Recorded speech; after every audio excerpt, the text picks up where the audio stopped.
Nighttime warm-up headed our way. Your forecast is all coming up. Right now on News Channel 6 at 4, an arrest in a shooting at a local fast food restaurant that left one man dead. We have the latest on the investigation as well as reaction. Plus, Augusta's new ambulance provider is looking for workers. How you can get a job with Central EMS coming up. And local restaurants gearing up for Augusta's biggest week, and many of them are hiring. We'll show you how they're getting ready as your News at 4 starts now. Live from Television Park, this is WJBF News Channel 6 at 4.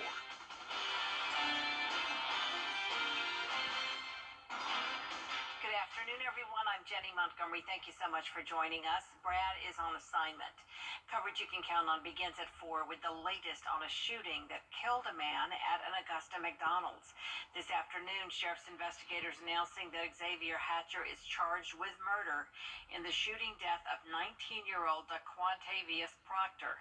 Hatcher is also facing charges related to weapons and aggravated assault. The shooting happened around 1 o'clock Sunday morning at the McDonald's on Peach Orchard Road, that's near Windsor Spring. News Channel 6's Hannah Latier is live tonight from the scene of that shooting.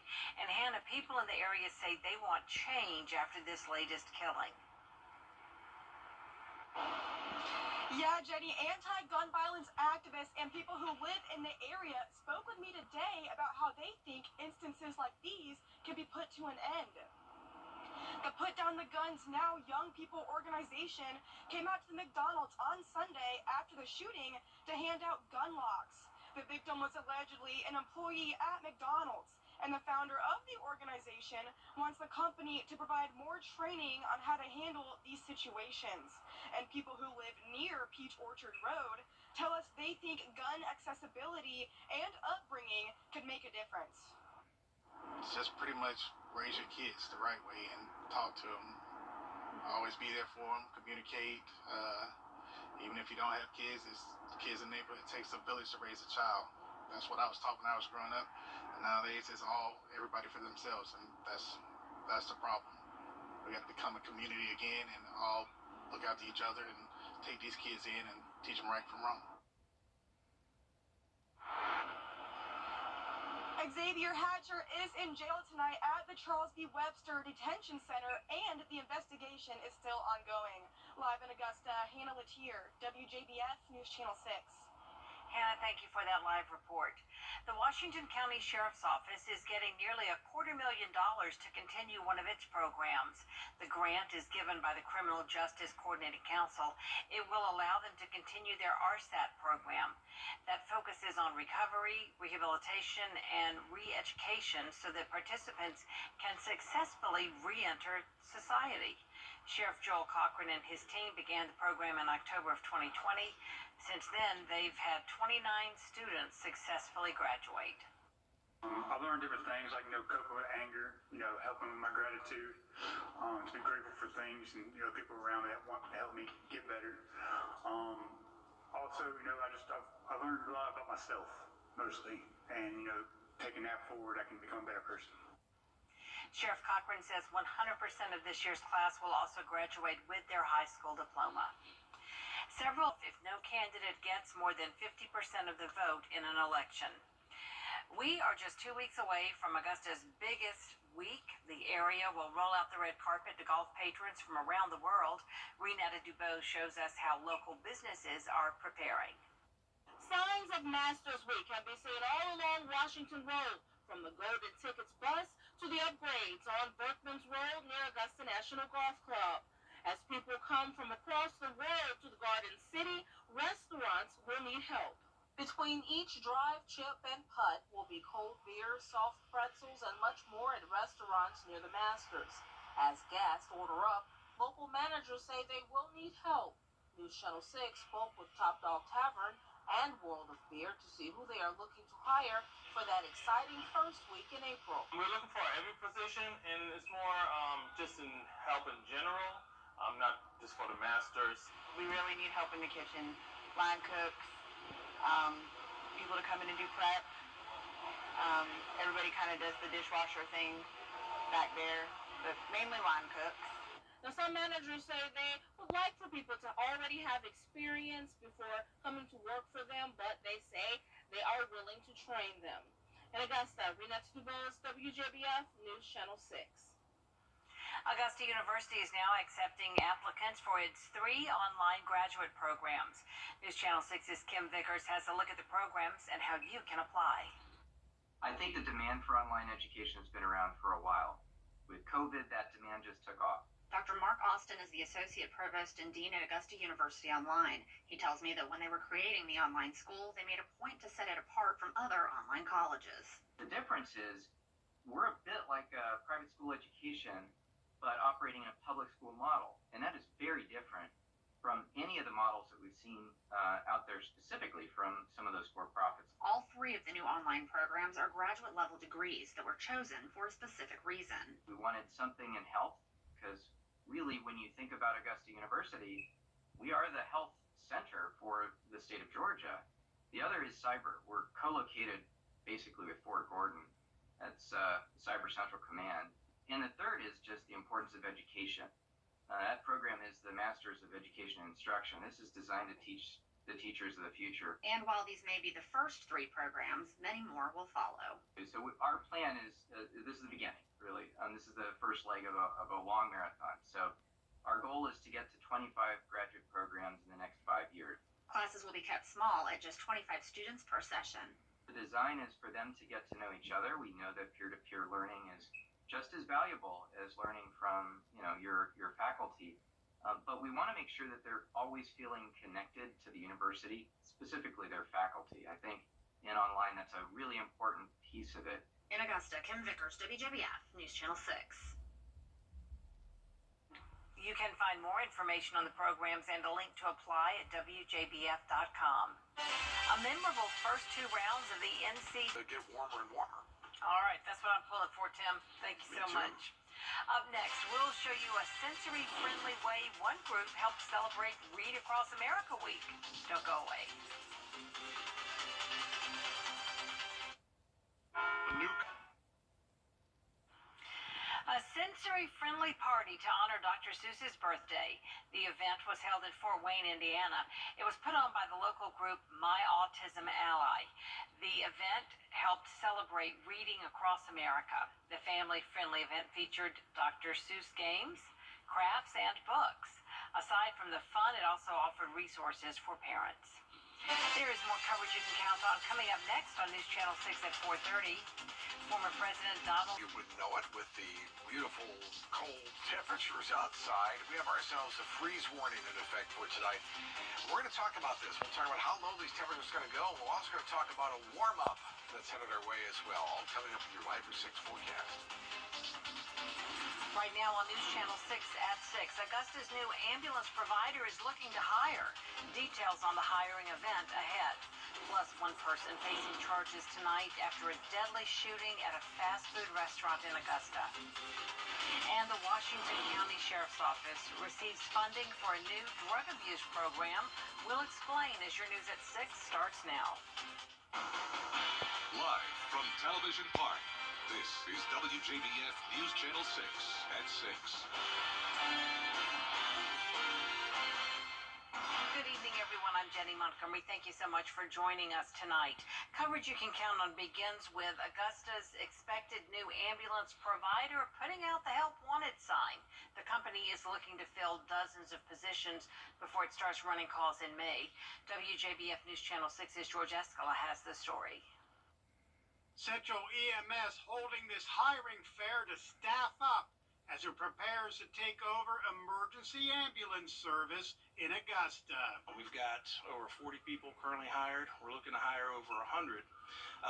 We're bringing our operations here. We're not trying to run it from the Atlanta area. The company telling the Augusta EMS subcommittee the job market is tight right now for EMTs and paramedics, so staffing will be a big part of Central EMS costs as it begins operations. Nearly 70% of the cost of running an ambulance service.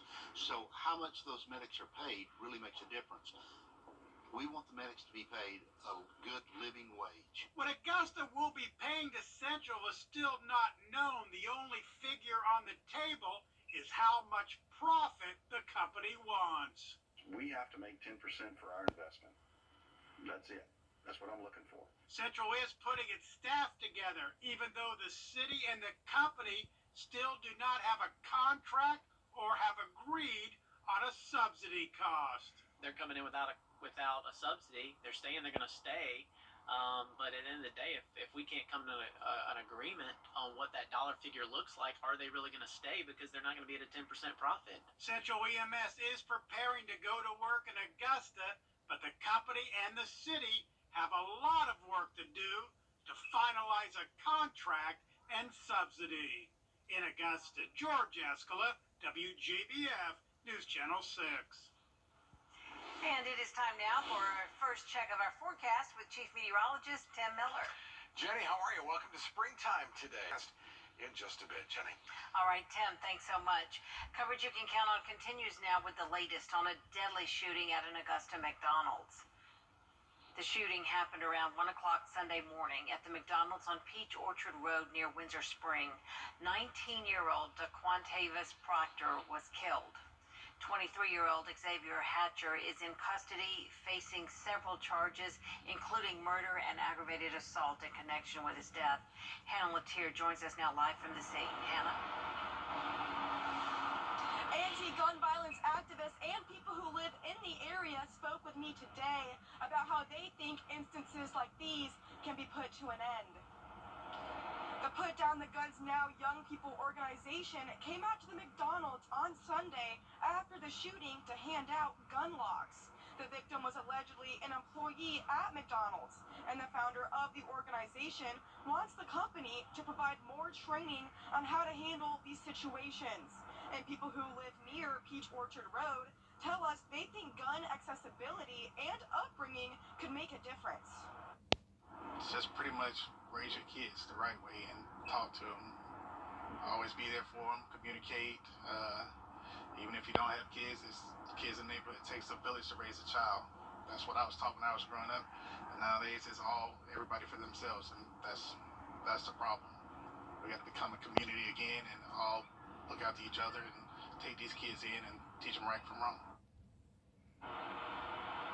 Xavier Hatcher is in jail tonight at the Charles B. Webster Detention Center, and the investigation is still ongoing.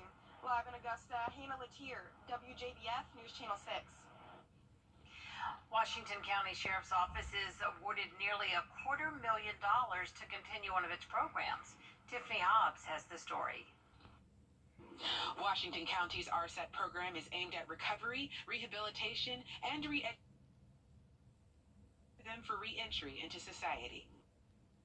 To see them out engaging in lawful employment, engaging with their family, being productive members of society, but the main element that we like to brag about is we like to reunite people back with their families. Sheriff Joel Cochran and his team began the RSET program in October 2020 to reduce drug abuse and repeat offenses. Since then, he and program coordinator Pastor Patrick Wilson have grown the program to include additional courses for success.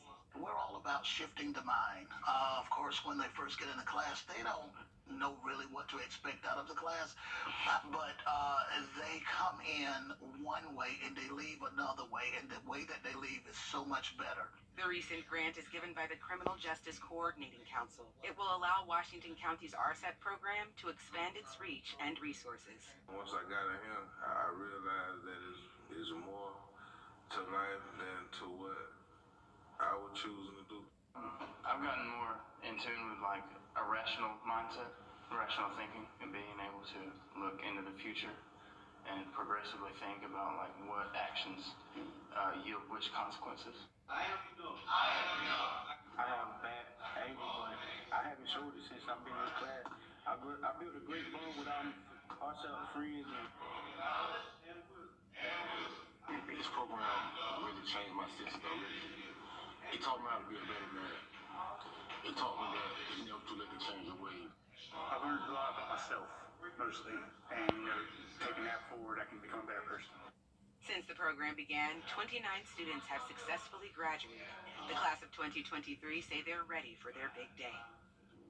Sheriff Cochran and Wilson tell me that 100% of this year's class will also graduate with their high school diploma. In Washington County, Tiffany Hobbs, WJBF, News Channel 6. With a few days left in the legislative session, Georgia... Saturday, our chance of showers, but look, behind that front, we're still in the 70s, so not bad at all. Here's our 5 for 6 umbrella winner tonight. That would be Jeannie Wilcox of Augusta. Congratulations. Register to win your umbrella at WJBF.com. We're back in just a moment. Get more in too, but I do. The league's best fans turn to the team you can trust. Attorney John Foy and Associates. Now, WJBF sports coverage you can count on. After a historic 20-year career, a beloved football coach from Barnwell High School is being honored. On Sunday evening, a special ceremony was held to honor Coach Mac Weir as the Barnwell Football Stadium was dedicated to him. Coach Weir accumulated 198 wins and 17 straight playoff appearances during his career, and under him, the Warhorse football team won consecutive state championships in 1987 and 1988. Coach Weir was inducted into the South Carolina Coaches Association Hall of Fame in 2008. This dedication is just the latest way that Barnwell High School is honoring such a legendary coach. Now, last week we mentioned a small school making big waves in March Madness. Farley Dickinson became only the second 16 seed in NCAA tournament history to upset a 1 seed when they beat Purdue. Well, we've been following their story, and here's what happened when they moved to the round of 32 last night. FDU taking on FAU in the second round of March Madness. Second half, Farley Dickinson down by 2. Joe Munden Jr. makes a corner 3. Farley Dickinson takes a 1-point lead, their first of the night. 17 to play. Here comes Munden again, going hard in the paint and getting the dunk. The Knights are up by 4. Florida Atlantic looks to respond. They find Elijah Martin in the corner. The Owls tie it up with 13 to play in regulation. Under 10 to play. Farley Dickinson down 1. That's Cameron Tweedy getting the offensive board. Makes a layup and draws a foul. Farley Dickinson is back on top. Under 9 to play. Game tied at 54. John L. Davis steals it. He takes it the other way. Drives in the lane. Euro step and lays it in. Florida Atlantic takes a 2-point lead. Now, Davis was huge for the team with 29 points on the night to go along with 12 rebounds for FAU. Here he is again making that floater and drawing the foul. Florida Atlantic now leads by 5. 1:30 to play. FDU loses the ball. Nicholas Boyd is there to scoop it up. He finds John L. Davis, of course, in transition, who takes it down for the slam. The fans are feeling it, and FAU gets the win 78-70. And finally, legendary basketball coach Rick Pitino has a new team. He agreed to a 6-year deal to become St. John's next head coach as he returns to the Big East. Pitino has experience at all levels, from coaching college basketball at Kentucky, Louisville, and most recently Iona, to the NBA, where he coached the Celtics and the Knicks. He has also worked at the Olympic level as the head coach of the Greek national team. Coach Pitino knows how to win at every level, so this is definitely an exciting hire for St. John's. We'll be right back. If you've been hurt